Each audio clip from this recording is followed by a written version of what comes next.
So, Senator, thanks very much indeed for taking the time to talk to us about electric vehicles. Could you just give us a brief background of your background, anything in EVs, motoring, cars, etc.? Ross Cadell, I'm a senator for senator in the federal parliament, but for New South Wales from the National Party. Fairly good motoring background. Was involved in motorsport sponsorship with did some stuff with Casey Stoner, also Alex Young, the Formula One driver. Then got involved with Holden Young Lions in V8 Supercar Development Series. A few different guys around there, and then the financial disastrous decision to go racing myself with my own team. Great 14 months for everything but the bank balance. But then really active in looking at this space now. So have an order currently for a Tesla Plaid in order, but that's been on order for 18 months, and I'm getting less and less intrigued with waiting for it, and just see how that goes. You know that the Plaid got beaten by the Lucid Air recently, so it's no longer the fastest down the quarter. I'm sure, yeah, you're not. Very much aware of that. And I think they've detuned it since I ordered it. It was doing 1.9 0 to 100 when I ordered it. Now it's 2.1. That's insane. There needs to be a surgeon at the other end of the drag strip to rearrange your organs back together. But, it's funny you say that. My chief of staff came from Porsche, and we went out in the Taycan to give it a go on their launch series. And there was a number of people in the car, and after 2 or 3 launches, had to stop physically ill. It is that powerful. It's quite strange. Yeah, they're just out of this world. Okay, so let's start talking about EVs then and Australia. So if you've got questions, you can use the Q&A feature, so you can type them there and we'll answer them as we go. So the first question, Senator, is this. So do you agree that the move to EVs is inevitable given the direction of various governments around the world? And if so, what should our government be doing to manage and support that change? I think the short answer is yes. I think that manufacturers will speak and the market will move. Where there is advantage, where they're making cars, the market is much better suited to EVs. And I think that will eventually come through the markets to us. I think that what you're seeing is a pickup where there's more infrastructure, shorter distances. In America, you're starting to see like the F-150s, the Rivians, these sorts of the Hummer EV looks legendary. It's crab walk and everything like that. But whether they'll be pure battery EVs, whether they'll be hydrogen fuel cell, whether there's new technology, we're on this emerging phase of what it is. So I think the vast majority of vehicles, except special purpose, will be electric, but how they are fueled and how they're looked after is somewhat up in the air. So what should the government be doing about this, if anything? I think that in Australia, we should be not rushing at this because we are a different case. We're a country the size of the United States. We only have, less than 1/10 of the population. We don't have the infrastructure. So we should be watching very closely what happens. We should be looking at innovations on what happens. We should be looking at infrastructure so that, so many people, I guess like you and your viewers, don't just have vehicles as a tool. We have vehicles for enjoyment. And I think EVs are fine now if you're in cities or in built-up areas, you want to get from A to B and B to A and can charge on these, less than 100K ranges. I think we want to look at is that longer-term usability in Australia, and that needs infrastructure, it needs usability. And we are way behind in that. I was on the waiting list for a Toyota Mirai, and which James May, I saw his video and he got that. Looks like a great car. And I'm in Newcastle. Canberra has refueling, but we don't up here, so there's no point getting it. I can't go anywhere. So I think that's what we need to do. Yeah, so the Mirai is the hydrogen fuel cell car as opposed to a battery electric car. I'm not familiar with that. And yes, James May owned one, and I think he's now sold it. Yeah. Now, you said that we shouldn't be rushing ahead, but on the other hand, we don't want to be too much of a laggard. Otherwise, we're going to get into a situation where the world has moved on, and we're simply not ready for it. So, do you think there's a balance to be thought about there? There is. I think when I went to COP26 in Glasgow, and we met with some of the EV manufacturers, and we met with the Climate Change Committee, and their big point on take-up was the charging facilities, was this infrastructure. People wanted to do the right thing if it suited their lifestyle. And I think that's the same in Australia. If it suits your lifestyle, if it suits your purpose for car, there is a reason to go and do this, and the government needs to get behind that to facilitate it. But the difference we have in so many other countries is just our vast open spaces, and it's good for me if I do the Canberra to the Hunter Valley where I'm from. That's 480 k's. That's a good thing, and there's better cars coming out. Polestar's got a great car, Kia EV6, the Ioniq's behind you. These things are good, but the infrastructure. I was at the Port of Newcastle prior to here, and we changed our fleet of passenger vehicles to EVs. But then the problem comes when we're upgrading the building to put the chargers in. The power wasn't in the building. There wasn't enough power being delivered to the building to put the chargers in. So these infrastructure problems will have to be addressed. We've seen in Sydney power cords going after footpaths. There's lots of questions, and that's why I say don't rush. There will be things and solutions that come up that make it much easier. We should facilitate this, that people who can use cars can take them up as quickly as possible, but not force people down that route. Okay. So having listened to the parliamentary debate on this, there are two opposing views. The government's brought out legislation to discount the price of new EVs, and your party and others that opposed that, saying that's silly because, if I think get the quote more or less right, you're paying people to buy cars they already intended to buy, and what's the point of having more EVs when there's limited infrastructure? The government's counter view was, well, we need to bring down the affordability of EVs, and we'll do that by making them cheaper, and then these people will sell the EVs, and then that will increase the second-hand market. Now, both arguments do make sense to me. I can see the logic in both of them. What I didn't see from either side was any evidence to support that logic, case studies or examples of what's happened in other countries, etc. Yeah, and that was a funny bill. I don't think we're necessarily against discounting EVs. What it was, it was a very parliamentary process. So to be able to claim the fringe benefits tax rebates, which would be about $20,000 over the life of a vehicle, you had to have an ABN registered entity. You had to be paying fringe benefits tax on the car. So you had to be in business or quite well off. It's not mums and dads, it's not nans and granddads who go off and buy the cars. It was a very specific type of person. And someone like me, Robert, that's already purchased a car, this was backdating 6 months. And to first use. So we were actually giving tax benefits to people that had made a decision without knowing this existed. And I think that was a problem. And it also was targeting the more wealthy people. And I understand there is a real benefit of getting secondhand cars in the market at affordable prices, but I think it could have been done in a more streamlined way.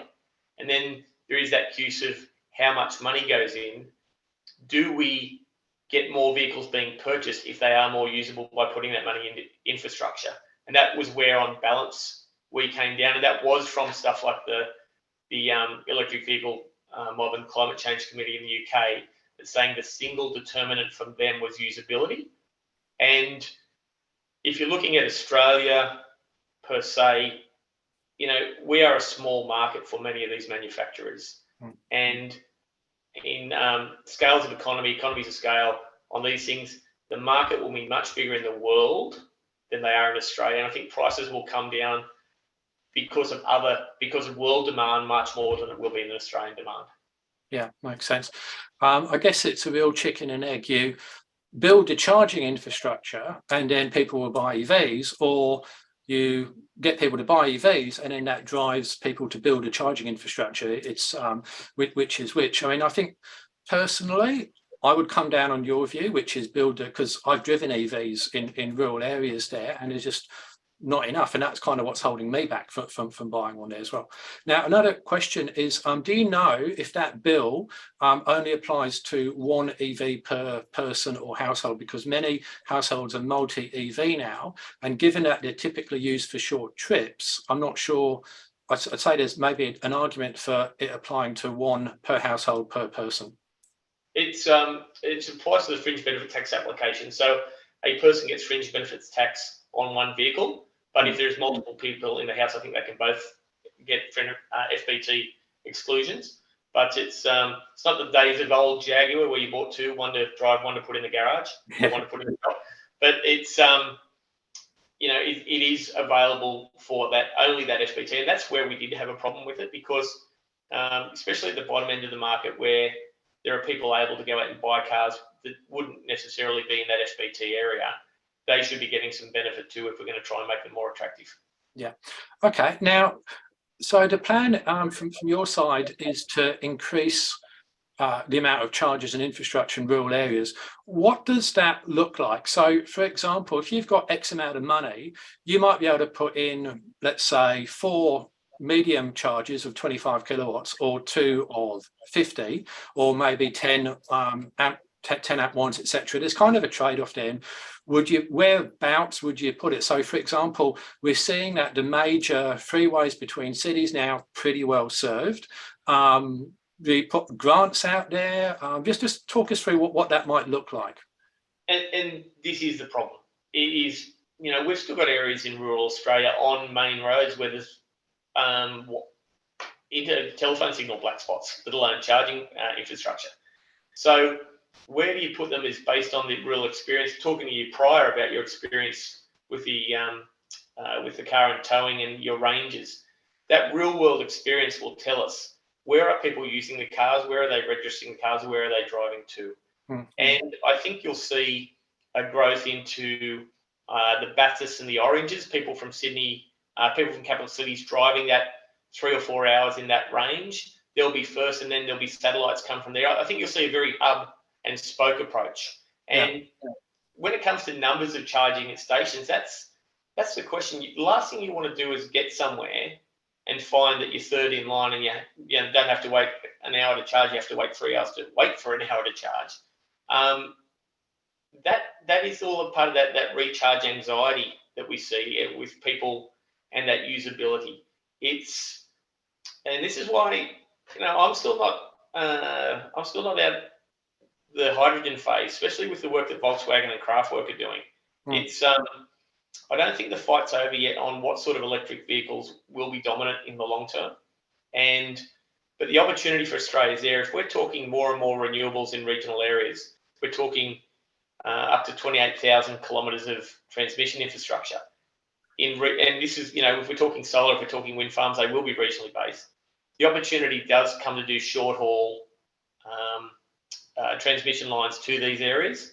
The last thing I would want to see, if we're talking about using electric vehicles to clean up some of the emissions, is charging stations specifically with big diesel generators there keeping the charge. There's no point doing that. We may as well stay with internal combustion engines. So we have to see how that goes. We have to see where take up, and nothing like real world experience will take that. But I don't see the extinction of internal combustion engines in Australia simply because it is for some time impractical to build charging stations everywhere where vehicles go. Okay. I want to just cover one point you said about diesel generators. I've looked into that, and it's actually you take 1 litre of diesel, put it into a generator, that will move an electric car further down the road, and that same litre of diesel put straight into a diesel car, believe it or not. Strange but true. And that came about because some guy posted a video about the diesel generator on the Nullarbor, which actually runs on biofuels on that as well. So it's not ideal, but it is actually fairly efficient. We don't know what ideas hang around the corner. There's at the Hunter Innovation Festival, looking at some new electric technologies. It's a printed solar panel. I noticed, you've got a panel on your trailer. Maybe not just on regen braking. Maybe there is days when the things we tow will have printed panels on them, and they can help generate some of its own. We don't know where the technology will lead us, but just looking at what we can, who knows? Yeah. Now, a question about the infrastructure as well. So the obvious thing to do seems to be to build new chargers, and as you discussed, there could be different options there. However, as someone who's done a bit of traveling in EVs, I would suggest that maintaining and better using the chargers we've got should be a focus as well. So, for example, last time I did a trip in an EV, I took that Hyundai you see behind me for a few thousand Ks around 3 states. I found 3 or 4 chargers which weren't working and took me quite a while to get working with tech support. And when you get there, as you pointed out earlier, there's something called charging anxiety, which is, will it be in use or not? So I'd quite like to see better serviceability from existing chargers rather than buying more of them, and some way of sharing them. So, for example, when you're charging a car there, do you walk away and leave it and then you tie it up, or is there some way of notifying people when you're done? That sort of thing I think should be considered, as opposed to just building new chargers. Well, what's your view on that? Maintenance, if you're going to all the trouble to build it, you should be making sure they're working. That's the line of least resistance, and that's an interesting one. I think where the challenge goes, we're a market-driven economy. If people aren't making money out of these things, how much will they maintain them? How much will they do that? And that's where the government has to get involved, because it's hard to make money out of a couple of bucks of electric going into a car as it stands. So I think the service, if you're going along the highways, the Pacific Highway, Hume Highway on the east coast of Australia, you see these big service stations, you see this big, there's 4 different fast food things. I think you have to make these destinations where they can make money off other uses. So I can plug my car in, I can go and have a meal, a quality meal, I can do this, have that time, at the right sort of time to turn it around. But that's a market will do that. The government can help, get these things up. But if people aren't capitalising and monetising the use of at these stops, you won't see that maintenance happen, and it'll be bad. It's a horrible thing, but if they're not working, there's no point building them, and we have to find a way that can work.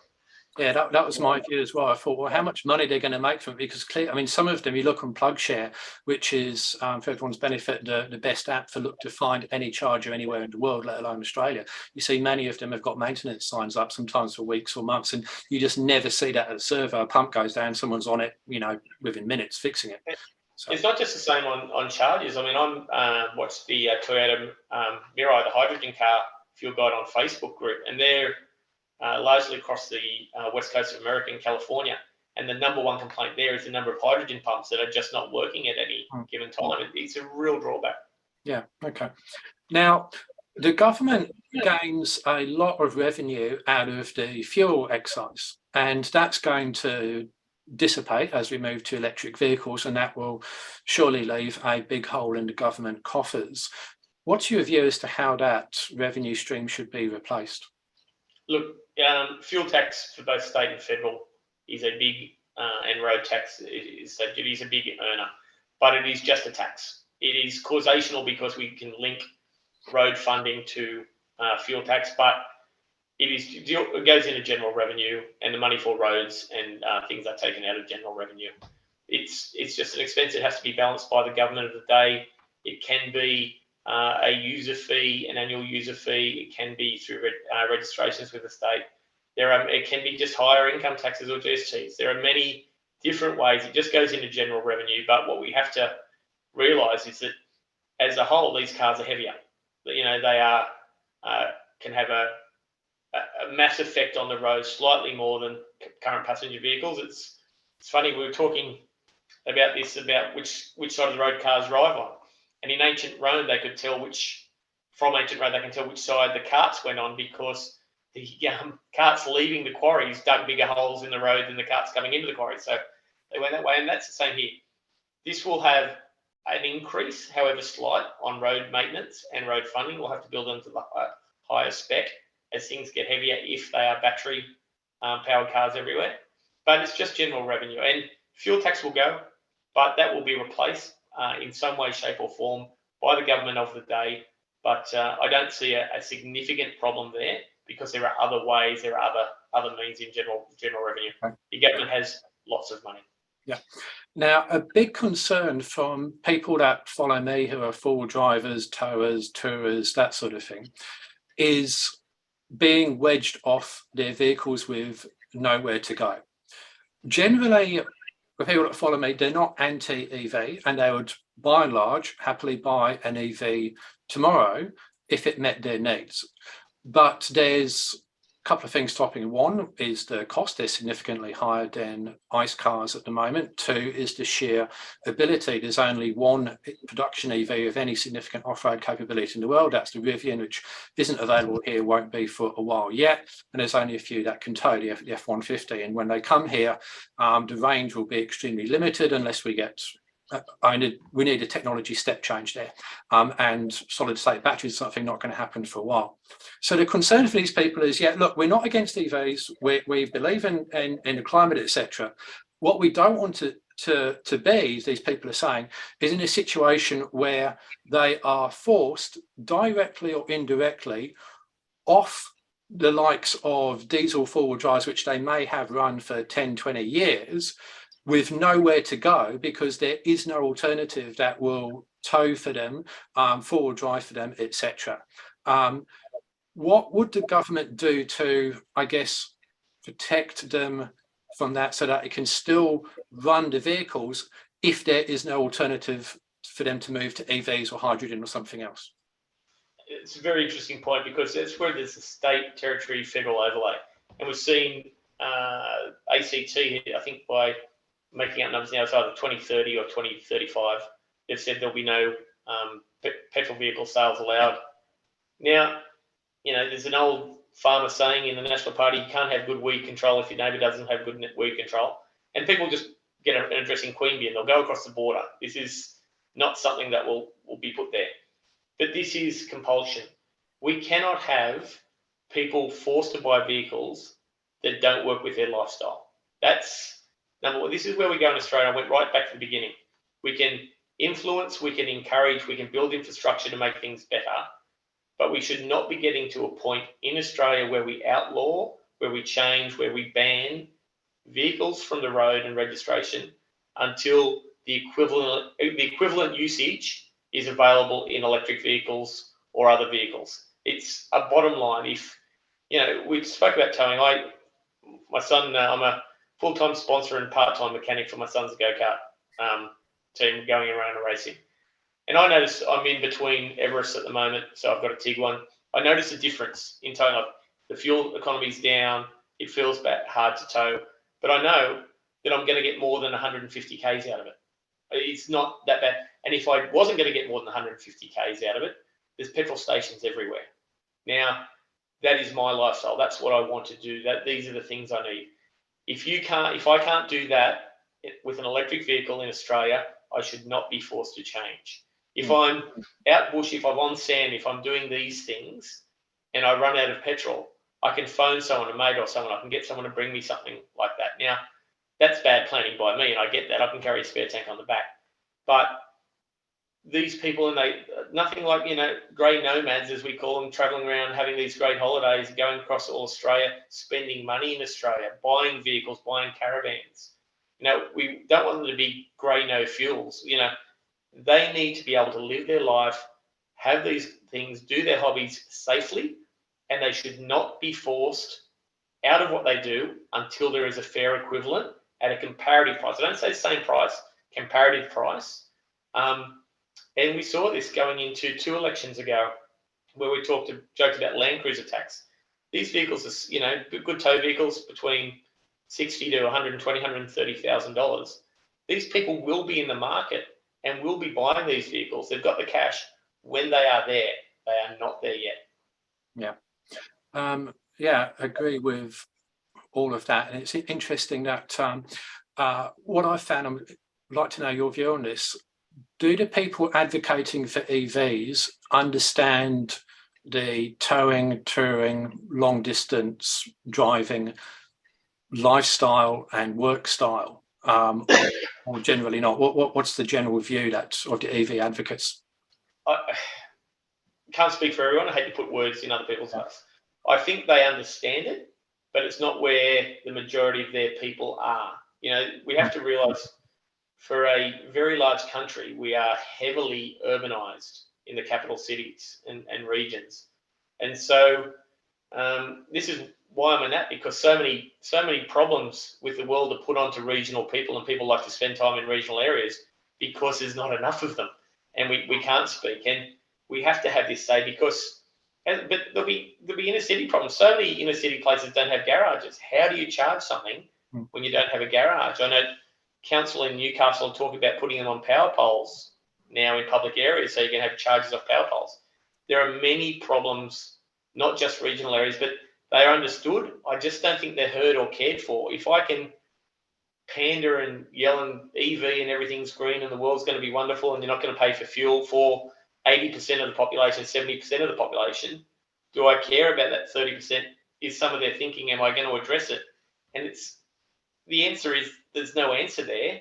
So why are these people advocating? The answer is clearly they have to stay. These vehicles have to stay. And it's okay for ACT to say beyond 2030 we won't sell them.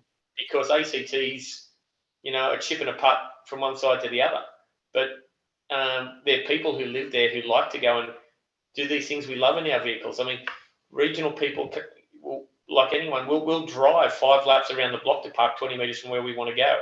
You go to a Sydney, you can't do that. And that's understanding that vehicle culture of regional and rural Australia isn't taken into account enough and isn't weighed enough in this debate.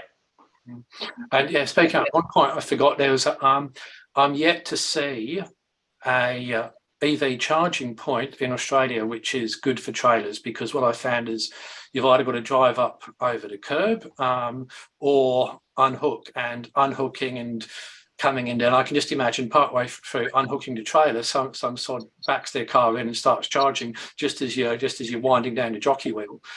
So if there's going to be, I actually took that and tried to charge it in a shopping centre at peak hour just to see what it was like. It was not the best experience of my life, but we did it. But yeah, if we're going to do rural charging, let's make them EV. So let's put EV chargers trailer friendly in anticipation of the day we're towing trailers, and possibly other things. I don't know. And any other views about what else we could do to make EV chargers in rural areas more attractive? Look, I was down again at that innovation festival, and there was a retro build of a prime mover, and they had got rid of charging completely. They had forkliftable battery cells that they move in and out in a couple of minutes, which is innovative. I think Formula E now doing that, changing cells rather than changing cars. And this is the process we'll go by. All the cars now have, for a lot of safety reasons, I understand, inbuilt cells that are contained and not removable. But will that be the case? There was an article not long ago about finding a different way of creating batteries that lets them charge a lot. We'll get 80% within 20 minutes of charge. But that's not commercialised yet. This is where we don't know where the tech will go, and I think things will only get better as investment comes into the area.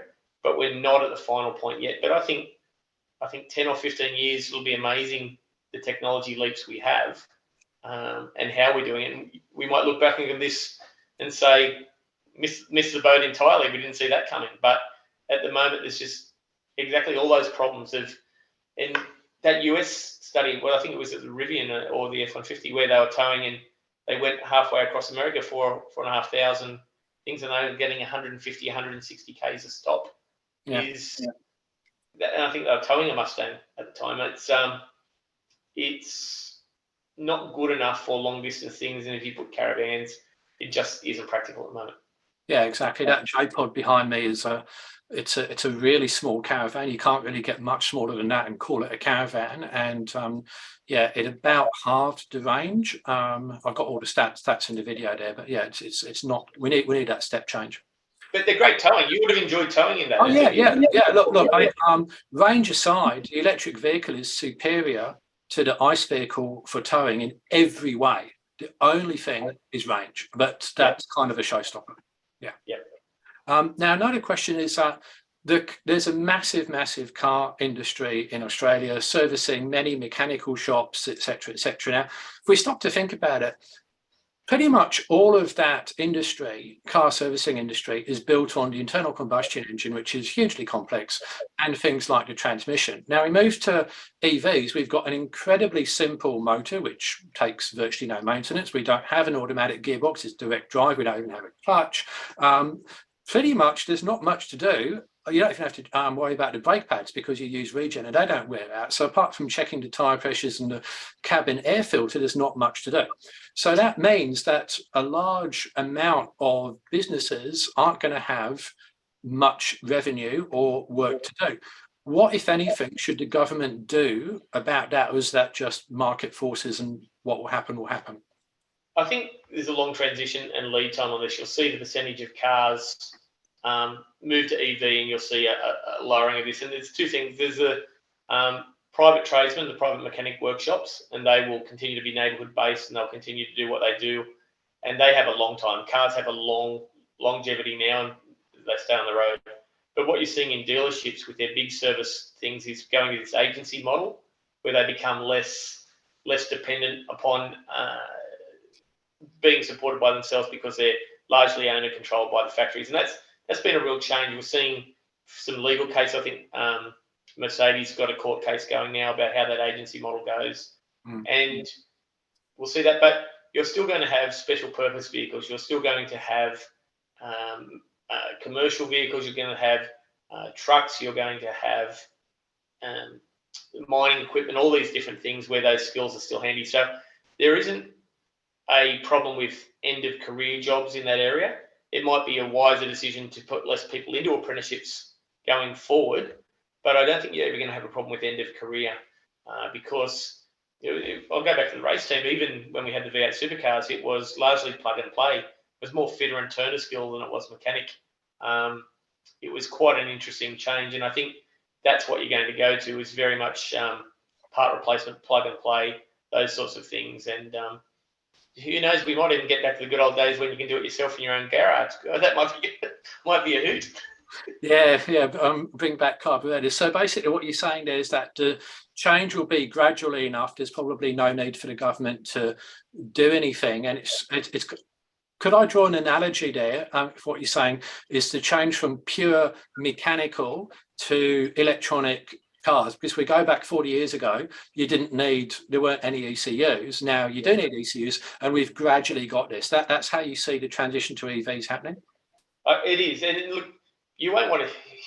The cars are that complex now. I mean, you read stories about where, I think a Tesla locked someone out when the battery died and they couldn't get into it. The control that scares me slightly. The control of others can have of your vehicle if you own it, but the diagnostics you can plug in. You can get apps on your phone now where you can plug in and see these things going forward.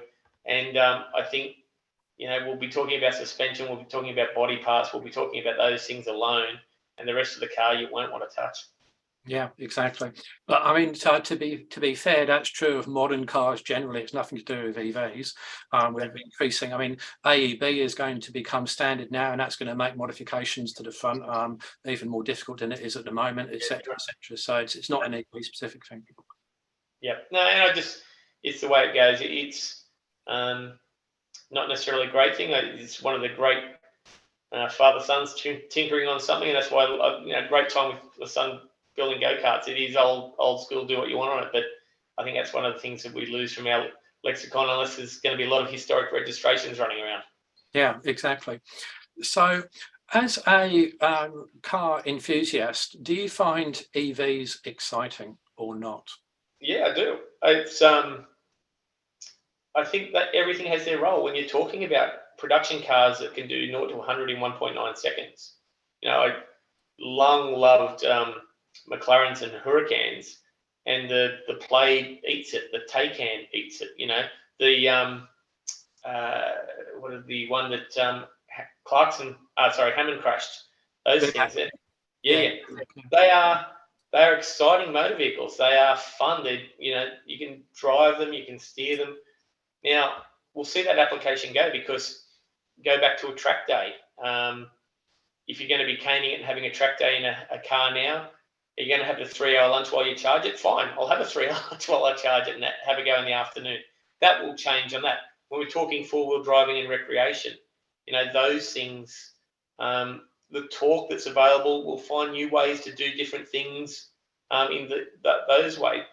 What we haven't experienced is what we can do with them. There's some great things out there. I think there's some exciting concepts, and everything has its place. They have some really, really fun things to do in them, but there's also some usability issues in different ways, and we'll see that come through. But real life experience, I mean, I'm looking at the PepsiCo use of the Tesla truck and how they're using those, which is a bit different than planned. Real life experience will tell us where they are, but I think the Polestar's looking a good car. I think there's the Kia EV6 excites me just looking at it. I think it looks like a fun car. So you've actually got a Tesla Model 3 on order. I know you noted that in your speech there. What made you go buy an EV and a Model 3 in particular, and which Model 3 is it? No, it's a Model S. It's actually Model S. I ordered a Play because I was after a fun car, like we were saying this stuff, and that number just got to me. Somewhere on the back street of Newcastle, I'll go to 0 to 60 in a 60 zone as quickly as I can, and I'll take it to a track day. I must say I'm disappointed. I'm umming and ahhing because I ordered that last August, in August 21, with a September delivery date, and it's come and gone. I haven't even got a delivery date anymore. And what I think is happening is a lot of the traditional car manufacturers are catching and potentially surpassing that sort of thing. So whether we go forward, but it was a time in my life where I wanted to have a fun car. Becoming a senator, couldn't be seen in the technically, dare I say, wanker car out there in the world, and I thought I could justify an electric vehicle, and that was why it was, and that was that's there. And I've had the Everest, had the 4-wheel drives, had these sorts of things, had a couple of Rangers, and I just thought something different. And I'm excited by the area. I think that, it's an emerging thing. Tesla was great tech. I think the drive, no hands drive, questionable about the yoke. I did order the yoke on that, but it would have been fun to get it, but it's just taking so long. I'm not sure how we go on that. So you might change the order for something else? Yeah, I'm actively considering that. I was actually contemplating coming on here today. I was thinking, much lower entry point. The EV6 looks fun, as I said, going back there. But we're commenting on the number of Polestars we're seeing, electric Polestars around, and they're an interesting looking car. They're not classically beautiful, but they've got quite a look to them. But some of the stylists and modelling of the EV cars have got to go back to the drawing board, because some of them are pretty bloody ugly. There's also some very nice ones out there as well. Yeah, I could be rude and say that the SsangYong designers got a bit loose there. Yeah, exactly. Yeah. Well, to be fair, the SsangYong designers have always been pretty flirting with a bit of ugliness. Yeah, exactly right. Yeah. Okay, so we're going to bring it to an end. If anyone's got any questions, please put them in the Q&A. Ryan says that he's seen a 30% increase towing only 200 kilograms, which is significant. Again, that's consistent with what I found and what many other people in America found doing these sort of tests there. So, Senator, is any other general points you want to make about electric vehicles and or the motoring future generally for Australia? No, I think we're at a crossroads, and I think that it is both exciting and troubling, and we're going to see what is potentially the last hurrah of the internal combustion engine, some great cars coming out, and a great time to be around as they're getting this stuff out in one of the last generations. But we don't know what will come. I think we have to look at it with open arms. I think we shouldn't rush in, because exactly what you're saying on range anxiety, what you're saying about towing capabilities, these things aren't there. And I mentioned the PepsiCo experience. They've ordered 36, I think 35 of the Tesla trucks, and they're getting the 680k range, which is a decent range for their light products like the Frito-Lays and their chips, the PepsiCo, but they're restricting soft drink deliveries to about 150 k's. Mm-hmm. So that could be a weight issue. Again, he didn't go wide, but I think as long as we're not forced, as long as we're not compelled, as long as we keep our freedom to buy the vehicles we want for our lifestyle, it will be good. I think more and more people will embrace this, and that real world experience will drive better vehicles and better experiences for us. Okay. And a question from Adrian Roach. There was a Greens plan to manufacture electric cars in Australia. What's your view on that? I think any plan that gets Australian manufacturing is a good thing. You know, we've lost Holden, we've lost Mitsubishi, we've lost Toyota, we've lost Ford. And it is a capital-intense industry. But I think we've lost, like there's a car, a four-wheel drive that came to Canberra that was retrofitted. So it was, I think, a Hilux that was retrofitted with electric running gear. And once again, great trade, great usability, but poor towing. That was where that goes. But have we seen the days where with our wage structures and our energy prices, we can get to manufacturing again in Australia? I think probably not. It's unfortunate, but I would love to see innovative things made in Australia. I think there was a vehicle manufacturer from the Central Coast of New South Wales that ended up going to America. And like this prime mover, I think we'll find niche markets all the time, but I don't think we'll see mass production again. Yeah, it's Revo who are doing conversions of Hilux and Ranger. They've just released pricing for it, which actually undercuts the first EV ute, the ET60. I did a spec review of that on my YouTube channel as well. My kind of view here is adopt the camper trailer model. So at the moment, in fact, the four-wheel drive industry model, at the moment, the four-wheel drive industry designs everything in Australia, Australian engineers, etc., gets it manufactured in Australia, brings it over here, fits it. And that's probably realistically the best way, because I can't see our labour costs being low enough to do full-scale manufacturing over here, and nor can I see any car manufacturer going, oh yeah, let's restart building in Australia. Why'd you do that? But if we can provide drop-in kits for the zillions of, you know, PX Rangers out there and old BT50s and Hilux N70s and whatever else, we can do that. And then we can ship them over here, take them out of the crates, drop them in. There you go. And for those that don't need the range, so for me, that's a potential solution. Yeah, and if you look at the Walkinshaw model, I mean, Walkinshaw, when it was the old HSV days, they're doing 5 times the number of cars they are now in their right-hand drive conversions and other stuff. If you look just not at the conversion of drive side, if you look at conversion of engines, that exact business model you're talking about is real. Yeah, and that's how a lot of the American cars, I mean, a lot of big American utes you see on the road, they're just left to right-hand drive conversions, same sort of thing. So we do the smart, intelligent design work in Australia, and we don't try and compete with the likes of China for low wage cost, because why would you? That's kind of my view there. Yeah. And the other thing is, you know, in an uncertain world, Australia is going to be far more aggressive in the rare minerals world. If we can secure energy strongly with different forms of we need far more supply in our grid than we currently got. If we can get our energy prices back down again by producing more energy, if we can supply rare earth metals to Australia strongly, then that high-tech stuff and that, what you say, that design and that innovation will happen here, and we will become competitive. Yeah, okay. So finally, what do you think are the biggest blockers to EV adoption in Australia generally? I think the size of Australia versus the population of Australia, I think is a number one stuff, and that comes to infrastructure. I think that I think that's really it. I think that is the number one problem, is the low population density of Australia, rural Australia.